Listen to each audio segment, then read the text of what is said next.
এই মাদ্রাসার খেদমতে ছিলাম, আপনাদের ছেলে মেয়েদের খেদমতে ছিলাম। 1 বছরের মধ্যে আমাদের পক্ষ থেকে আমরা যতটুকু সাধ্য অনুযায়ী চেষ্টা করছি আপনাদের বাচ্চাদের খেদমত করার। তারপরেও অনেক ভুল ত্রুটি হইতে পারে, তো যেগুলো আমাদের চোখেও নাও পড়তে পারে। যেহেতু আমরা শিক্ষকতার ক্ষেত্রে আছি, আমাদের মধ্যে কি ভুল ত্রুটি হইতেছে এগুলো আমরা দেখবো না, দেখবেন আপনারা গার্জিয়ান যারা আছেন।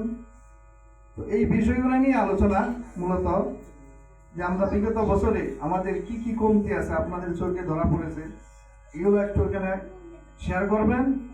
আর আপনারা যারা গার্জিয়ান আছেন, আপনাদের কি কমতি আছে, বিগত 1 বছর আপনাদের কি কমতি হয়েছে সেইগুলো নিয়ে আলোচনা হবে ইনশাআল্লাহ। আর সামনে যে আমরা 2026 সাল, এই 26 সাল আমরা 2025 থেকে আরো কিরকম পড়ালেখার মান ভালো করতে পারি, কোন দিকগুলা আরো ভালো করা যায়, এই বিষয়গুলো নিয়ে মূলত এই আলোচনা সভা। তো আমাদের মাদ্রাসা স্টুডেন্ট প্রায় 100-র উপরে। দুঃখের বিষয় অনেক স্টুডেন্ট নাই, উপস্থিত নাই। 100 স্টুডেন্টের গার্জিয়ান কমপক্ষে 100 হওয়ার কথা ছিল। আমি গত বছর যখন আমরা অভিভাবক সম্মেলন করেছিলাম, তখন এই কথাটাই বলেছিলাম, যখন আপনাদেরকে ডাকা হবে গুরুত্ব দিবেন, গুরুত্ব সহকারে উপস্থিত হবেন। কারণ এটা তো কোনো এমনি একটা অনুষ্ঠান এরকম না, কিছু গুরুত্বপূর্ণ বিষয় নিয়ে আপনাদেরকে ডাকা হয়। তো যাক, যে গার্জিয়ানগুলো সচেতন যে আমার বাচ্চা ভবিষ্যৎ উজ্জ্বল করতে হবে, এরকম যাদের চিন্তাধারা আছে তারা উপস্থিত হয়েছেন। আর হয়তো বা এরকম কিছু গার্জিয়ান আছেন হয়তো ব্যস্ততা আসতে পারেন নাই, আর যারা উদাসীন তারা হয়তো আসেন নাই। আমরা ইনশাআল্লাহ চেষ্টা করব, যখনই আমাদেরকে ডাকা হয় অবশ্যই বিশেষ একটা কোনো উদ্দেশ্য নিয়ে ডাকা হবে, আপনারা ইনশাআল্লাহ সকলেই সাড়া দেওয়ার চেষ্টা করবেন। তো এই পর্যায়ে আমি অভিভাবকদেরকে বলবো, আপনারা কিছু বলেন যে আমরা বিগত 1 বছর পড়ালেখা এখানে হয়েছে, আপনার ছেলে মেয়ে কি শিখেছে বা কি কমতি আছে, এগুলো নিয়ে একটু আলোচনা করেন। তবে আমি আপনাদেরকে একটা কথা বলি, আমাদের এখান থেকে কিছু বাচ্চাকে অন্য প্রতিষ্ঠানে, এই এলাকার আশেপাশে সুনামধন্য প্রতিষ্ঠানে ভর্তি করা হয়েছে।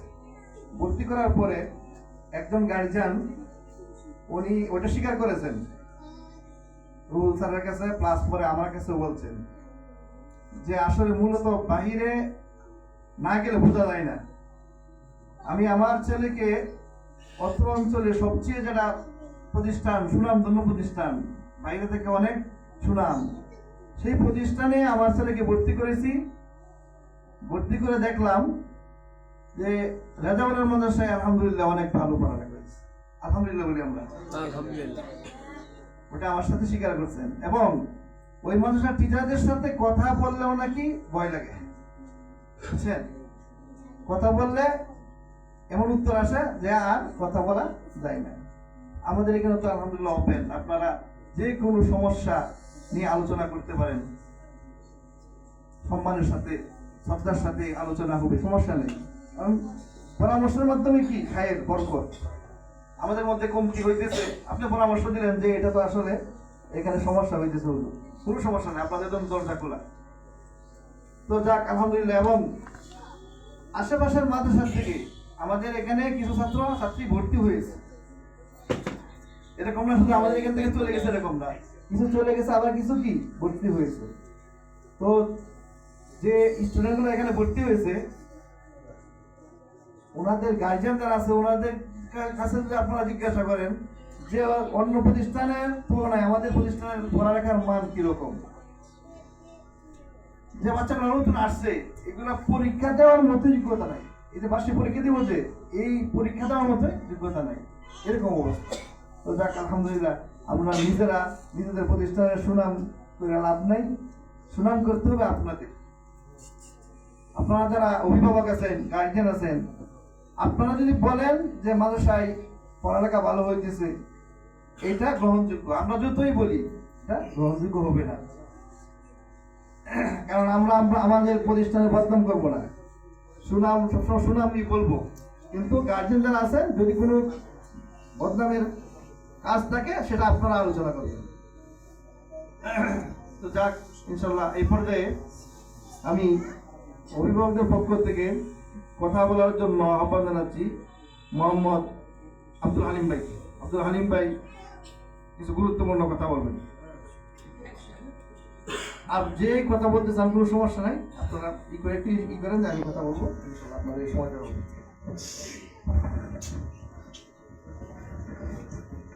আসসালামু আলাইকুম ওয়া রাহমাতুল্লাহি ওয়া বারাকাতুহু। আলহামদুলিল্লাহ, আল্লাহ শুক্রবারে যে জায়গায় আরবি পড়াশোনা হয়, আসলে আমরা জেনারেল লাইনে যারা পড়ি, এই জায়গার মর্যাদা, এই জায়গার সম্মান আসলে আমরা বুঝবো না। কারণ আমরা জেনারেল লাইনে পড়ছি, জেনারেলে অনেক কিছু থাকে, নিয়ম শৃঙ্খলা, ডিসিপ্লিন, এগুলো অনেক সময় থাকে না। কিন্তু মাদ্রাসায় যে ডিসিপ্লিনগুলো থাকে, মাদ্রাসার বাচ্চারা যে সময় উঠে, জেনারেল লাইনের ছাত্ররা কখনোই সেই সময় ঘুম থেকে উঠবে না বা উঠে না। এটার একটা কারণ আছে। কারণটা হলো, মাদ্রাসায় যে ছেলেগুলো পড়াশোনা করে বা ছাত্রীরা পড়াশোনা করে, যারা আবাসিক থাকে এবং কোরআন তেলাওয়াত করে। কিন্তু জেনারেল লাইনে যারা পড়ে, আমরা পড়ছি, আমরা বুঝি, জেনারেল লাইনে পড়া অনেকের মা বাপ আছে যারা ঠিক মতো নামাজই পড়ে না, তাহলে সন্তানকে কি নামাজ শিক্ষা দিবে? আমি যদি নামাজ না পড়ি, আমি যদি দিনের পথে চলার চেষ্টা না করি, তাহলে কখনোই আমার ভিতরে এই চিন্তা চেতনা আসবে না যে আমার ছেলেটা বা আমার মেয়েটা কিভাবে দিনের শিক্ষা দেওয়া যায়। আসলে দিন এরকম একটা জিনিস, আপনি দুনিয়ার বুকে যত বড় হন না কেন, যত চাকরি করে, যত নেত্রী পৃষ্ঠা যাই হন না কেন, আপনার সম্মান হয়তো মানুষের কাছে, হয়তো সেটা ক্ষমতার দাপটে, না হয়তো কোনো ভয়ে, এ কারণে। কিন্তু একজন ইমাম বা একজন মাদ্রাসার ছাত্র, তাদের সম্মান করে মানুষ ভালোবেসে। যে ভালোবাসা কোনো ভয় না, যে ভালোবাসা কোনো ক্ষমতার দাপট না। আমরা অনেক গার্জিয়ান অনেক সময় চিন্তা করি যে মাদ্রাসায় ছেলে মেয়ে পড়ায় লাভ কি, বা আমরা কেন পড়াবো? স্কুলে পড়াবো, বড় বড় চাকরি হবে, মন্ত্রী হবে, মিনিস্টার হবে, নেতা হবে। বর্তমানে রাজনীতি করলে তো কোনো কথাই নেই, চুরি করবে, বাটপারি করবে, টাকা দেবে, আর আমরা আরামে বসে খাবো। কিন্তু আমরা একবারও কি চিন্তা করি এই দুনিয়া আমরা কতটুকু সময় বাঁচবো? যেই দুনিয়ায় আমাদের ফিরে যেতে হবে, এই দুনিয়ার একদিনের সমান আমরা এই দুনিয়ায় কেউ বাঁচবো না। তাহলে আমরা এই দুনিয়ার চিন্তা যদি এত করি, তাহলে ওই দুনিয়ার জন্য ফিকির কখন করবো এবং কি করব? আর আমরা তো জেনারেল লাইনে পড়া করছি, আমাদের কিন্তু আর বয়স নাই। হ্যাঁ আছে, কিন্তু আমরা কর্মব্যস্ততার মাঝে হয়তো সে সময় পাই না। তাহলে আমাদের কি করতে হবে? আমাদের মেয়ে হোক, ছেলে হোক, এই দিনের শিক্ষায় শিক্ষিত করতে হবে। তাদের দ্বারা আমাদের যাতে কবরের আসান হয়, তাদের দ্বারা যাতে আমাদের নাজাত হয়। এবং ছেলে সন্তান আমরা যে মাদ্রাসায় দেব, আমরা গার্জিয়ানরা একটা কথা সবসময় মাথায় রাখবো। মানুষ প্রবাদও কিন্তু বলে যে বাবা বাবা নাই ভূত, ওস্তাদে বানায় ভূত। এটা আমাদের আঞ্চলিক ভাষায় বলে। আসলে কোনো মা বাবা যত ভালো শিক্ষিত হোক, সন্তানকে কখনো ভালো শিক্ষায় শিক্ষিত করতে পারে না যেটা তার উস্তাদ পারে। বিশেষ করে আপনি যদি দুনিয়ার সাফল্যের দিকে তাকান, হুজুর একটা কথা বলছে, প্রতিষ্ঠান পাল্টানো কোনো বড় কথা না। আপনি বাংলা জেনারেল লাইনের পড়াশোনার ভার্সিটির ছেলেগুলো দেখেন, কোনো ভালো বড় লোকের ছেলে বা ভালো কোনো প্রতিষ্ঠান, নামি দামি স্কুল কলেজের ছাত্ররা কখনোই মেধা তালিকায় ফার্স্ট হয় না। কারণ পড়াশোনা হলো নিজের ভিতরে। আপনি যদি না পারেন, ওস্তাদ সারাক্ষণ আপনাকে চেষ্টা করবে, আপনি পড়বেন না। ওস্তাদ 1 ঘন্টা চিন্তা করবে, 2 ঘন্টা করবে, 24 ঘন্টা তার আপনার সাথে ওস্তাদ থাকে না। আপনি বাসায় যান, বাসায় গিয়ে টিভি দেখবেন, মোবাইল দেখবেন, ওই কি জানি কয় টিকটক চালাবেন, আপনার মেধা শেষ। আমি বিশেষ করে সন্তানের মায়ের প্রতি আমি একটু অনুরোধ করব, যখন আপনার সন্তান বাসায় যায় আপনি তার দিকে একটু লক্ষ্য রাখবেন যে আপনার সন্তান কি করে। আপনি আপনার ভালো থাকার জন্য, আপনি একটু আরামাইশ করার জন্য সন্তানকে দিয়ে দিবেন ইউটিউব, সন্তানকে দিয়ে দেবেন টিকটক, ওই সন্তান দ্বারা ভালো কিছু আশা করা যাবে না, সম্ভব না। আপনি কলা গাছ লাগাইয়া যদি তাল খাইতে চান কোনোদিন হবে না, তাল গাছ লাগাই তাল খাইতে হবে। ভালো সন্তান, ভালো মেয়ে, এদের ভালো শিক্ষা দিতে হলে মা বাবার অনেক কিছু ত্যাগ করতে হবে। হয়তো অনেকে সে জিনিসগুলা জানি না বা আমরা জানতেও চাই না। কালকে আমাদের পাশে একটা ওয়াজ হয়েছে, গান বাজনায় গেলে মনে হয় হাজার হাজার মানুষ থাকে, ওয়াজের মাঝে দেখলাম হয়তো 200 লোক হবে। এই জায়গায় হুজুর একটা কথা বলছে, একটা হাদিস নিয়ে কথা বলছে। বাইজিদ মোস্তাকের নাম আমরা সবাই শুনছি। তার বাবা যখন মারা যায়, মা তো দিনদার, মা তখন অসহায়, এই সন্তান কি করে মানুষ করবে? তখন এই সন্তানকে মা মাদ্রাসায় দিয়ে আসে এবং ওস্তাদকে বইলে আসে যে আমার সন্তান যতদিন বড় আলেম না হবে ততদিন পর্যন্ত এই সন্তান আমি ওয়াকফ করে দিলাম, এই সন্তান আমার কাছে যাবে না। তা বাচ্চা মানুষ একদিন হুজুরকে বায়না করলো আমি মার কাছে যাব, আমার মাকে অনেকদিন দেখি না, আমার ভালো লাগে না, আমি যাব। তো হুজুর তো চিন্তা করে বাচ্চা মানুষ, তোকে কি করা যায়? তো হুজুরকে বললো তুমি যদি একদিনে 10 পারা সবক শোনাইতে পারো তাহলে আমি তোমাকে তোমার মার কাছে যাইতে দিব। দেখেন মা কত বড় ত্যাগ করছে, তার মা কতটা ত্যাগ করছে কি জন্য? সন্তান যাতে আদর্শবান হয়, বড় আলেম হয়। হুজুর কথা মতো ওই সন্তান 10 পারা কোরআন হুজুরকে শুনাইলো। একবার হুজুরকে তাকে বাধা দিও না, তাইলে তো হুজুরের কথার মূল্য থাকে না। তাহলে হুজুর কি হলো? মিথ্যাবাদী হলো। হুজুর তারা যাইতে দিছেন, সে বাড়িতে দরজায় টাক দিল, মা আমি তোমার বাইজিদ মোস্তাকের দরজা খুলো। কেন? আমার তো কোনো সন্তান নাই, আমি সমস্ত দিনের পথে দিয়েছি, আমার কোনো সন্তান নেই। অনেক কান্নাকাটি করছে কিন্তু মা দরজা খুলে নাই। কারণ এমনও হতে পারে ওই সন্তান মারে দেখে আবেগ আর মাদ্রাসা নাও যেতে পারে, এমনও হতে পারে মা সন্তানের মমতায় আর ছেলেকে মাদ্রাসায় যেতে যাইতে নাও পারে, এই জন্য সে আর দরজা খুলে নাই। ছেলে আবার মাদ্রাসায় ফিরে গেছে, যাই হুজুরকে ব্যাপারটা বললো। ওই ছেলে দুনিয়ার সবচেয়ে বড় আলেম হয়েছে এবং একজন কামিয়াব হয়েছে। কি জন্য? মায়ের ত্যাগের জন্য। বিশেষ করে ছেলে এবং মেয়ে এগুলো মানুষ করার ব্যাপারে মাই অগ্রাধিকার। কারণ একটা বাবা সে কর্মজীবনে থাকবেই, সকালবেলা এমনও সন্তান আছে, এমনও বাবা আছে সন্তান ঘুমিয়ে আছে, বাবা অফিসে চলে গেছে বা কোনো কাজে চলে গেছে, তাহলে সারাদিন সন্তানের সাথে বাবার আর কোনো সম্পর্ক নাই। এমনও প্রতিষ্ঠান আছে রাত 10টায় ছুটি হয়, এমনও প্রতিষ্ঠান আছে না হয়, তাহলে ওই সন্তান কিন্তু আর বাবা দেখে না, তাহলে সন্তানের কাছে থাকে কি? মা। মা যদি সন্তানকে ভালোভাবে করবে, যে বয়স থেকে সন্তানের উপর নামাজ ফরজ হয় সেই বয়স থেকে তাদের নামাজের জন্য তাগিদ দিতে হবে, তাদের সাথে সাথে দাঁড়াতে হবে। আপনি যখন জায়গাতে দাঁড়াইয়া আপনার সন্তানটাকে ডাকবেন, আসো বাবা নামাজ করো, 1 দিন 2 দিন 3 দিন সে দুষ্টমি ছড়াল আপনার পাশে দাঁড়াবে। কিন্তু যখন বাসায় যাই দেখবে আপনি নামাজ করেন না, আপনি মোবাইল নিয়ে ব্যস্ত, তাহলে বাচ্চা কি করবে? আপনার সাথে মোবাইল নিয়ে ব্যস্ত থাকবে। দয়া করে বিশেষ অনুরোধ করব, মারা সন্তানদের সঠিকভাবে মানুষ করার চেষ্টা করবে। আর যারা হুজুর আছেন বা শিক্ষিকা আছেন, মায়েরা বেশি বেশি সময় পান, আইসে শিক্ষিকার কাছে সময় দিলেন। এই সময় দিলে আপনার 2টা লাভ, আপনি কিছু শিক্ষিকার একটা আমলও শিখতে পারলেন এবং সন্তানও চোখে চোখে রাখতে পারলেন। আপনারা বাসায় বই অযথা সময় না কাছে মাদ্রাসায় শিক্ষিতের সাথে সময় থাকে, কথা বলেন, সন্তান কি করে এই সম্বন্ধে জানেন, বা একটা হাদিস শিক্ষিকা দ্বারা শেখেন।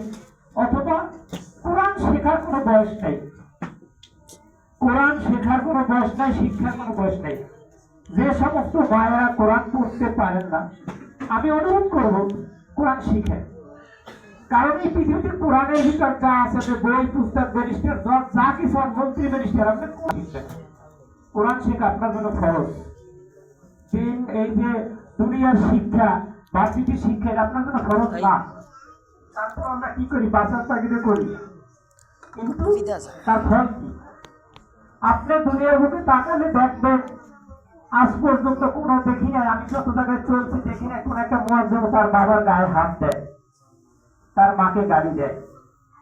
অসংখ্য সন্তান আছে যারা মন্ত্রী ব্যারিস্টার, বড় বড় নেতা খাতা, এরা কিন্তু বাবা মার মারে। ফেসবুক, ইউটিউব, মোবাইলের যুগ, ইন্টারনেট খুঁজলেই দেখা যায় অমুক জায়গায় সন্তান বাবার জবাই দিছে, অমুক জায়গায় সন্তান। কিন্তু মাদ্রাসার কোন সন্তান আজ পর্যন্ত বাবার বকাও দেয়নি, কারণ ওদের দিনের শিক্ষা, ওদের ভিতর কোরআনের ভয় আছে। তাদের আপনারা সবাই অনুরোধ করব, আর একটা বিশেষ কথা, ওস্তাদের সাথে কখনো খারাপ ব্যবহার করে কোনো সন্তান মানুষ হবে না, কোনোদিন সম্ভব না। আমল শুধু পড়লে আমল করা হয় না, আমল আল্লাহর অশেষ নিয়ামত এবং ওস্তাদের অশেষ দয়া রহমত এবং তাদের দোয়া। ওস্তাদের দোয়া ছাড়া কোনোদিন কোনো ভালো কিছু করা যায় না। আপনারা অনেকেই জানেন, বাংলাদেশে বড় 10 জন আলেম যদি বক্তা হিসেবে ধরা হয়, এটা ওই হুজুরের মুখের কথা, আপনারা তো তার সাথে যাইনি। হাফিজুর রহমান সিদ্দিকী একজন বড় মাপের আলেম, এবং যত বড় 10 জন আলেম বাংলাদেশ আছে এর মধ্যে কম শিক্ষিত। হাফিজুর রহমান সিদ্দিকী সবচেয়ে কম শিক্ষিত। যে শিক্ষিত না তা না, বড় বড় যারা আলেম আছে তাদের থেকে কম শিক্ষিত, কিন্তু তার একটা কথা, তার শুধু তার ওস্তাদের দোয়া। তার বাবা যখন তারে দিয়ে তখন ওস্তাদ দোয়া করছিল, দোয়ার বরকতে সে আজকে এতটুকু। তার ওস্তাদের সাথে খারাপ ব্যবহার করলে কোনো গার্জিয়ান ও কোনো সন্তান ভালো কিছু হবে না, সেটা হোক মাদ্রাসার লাইনে, হোক জেনারেল লাইনে। কাজেই সন্তানদের ওইভাবে আপনারা মানুষ করবেন। বাসায় গেলে এদেরকে একটু খেয়াল রাখবেন, কোরআনে কি বলে, কি আইনগুলো আছে, হুজুরা কি শিক্ষা দেয়। বাচ্চারা বড় হলে তাকে একটু উঁচু করে অভ্যাস করেন, রাতে উঁচু করে শুইতে যায়। কিন্তু আমরা কি করি? মোবাইল দিয়ে এগুলা পাওয়া ঘুমা। আসলে সন্তানের জন্য খারাপ, আপনার জন্য খারাপ। প্রতিটা বাবা মা যখন রাত্রে উঁচু করে ঘুমাবে, সন্তানের অভ্যাস হবে। সন্তান শিখে কার কাছে? সন্তান যখন বাবা মা ডাক শিখে, বাচ্চা থাকে 2 মাস 3 মাস 1 বছরে ডাক শিখে, আপনি অবশ্যই সন্তানকে বাবা ডাকেন, সন্তান বাবা ডাকা শিখে। আপনি মা ডাকেন, সন্তান মা ডাকা শিখে। তো আপনার কাছ থেকে শিখবে, আপনি ভালোটা শিক্ষা দেন। আর হুজুরদের কাছে আসলে আমাদের বলার কিছু নাই, কারণ এদের সাথে বেয়াদবি করা বা এদের সম্বন্ধে কিছু বলার কোনো সাহসই আমাদের থাকা উচিত না। কারণ হুজুর অনেক সম্মানী ব্যক্তি, এদের যদি আপনি পর্যাপ্ত সম্মান না করেন, এদের কাছে চলবেন, এদের সাথে চলবেন, তাইলে জানবেন। দূর থেকে বলা যায় অমুক হুজুর ভালো না, অনেকে বলে অমুক হুজুর ভালো না, অমুক হুজুর বলে। এগুলো কারা বলে? যারা জেনারেল লাইনে শিক্ষা করে। কারণ অর্ডার তো কিছু বলে না। আপনি জেনারেল লাইনে শিক্ষার অনেক লোক খুঁজবেন। এই বাংলাদেশে যতগুলো বৃদ্ধা আশ্রম আছে, একটা বৃদ্ধা আশ্রমে কোনো মুয়াজ্জিন, কোনো আলেমের মা পাবেন না। কিন্তু মন্ত্রী মিনিস্টার, বড় বড় নেতা, এই এলাকায় অনেক শিল্পপতি আছে, অনেক টাকার মালিক আছে, যারা বাপ্পারে খাওয়ান দেয় না, অনেক টাকার মালিক। কারণ কি? তার ভিতরে রোজা নাই, নামাজ নাই, দিনের শিক্ষা নাই, বাবা মার মর্যাদা কি এই জিনিসটা বুঝে না। সন্তানকে বাবা মার মর্যাদা শিখান, এবং আপনিও আপনার বাবা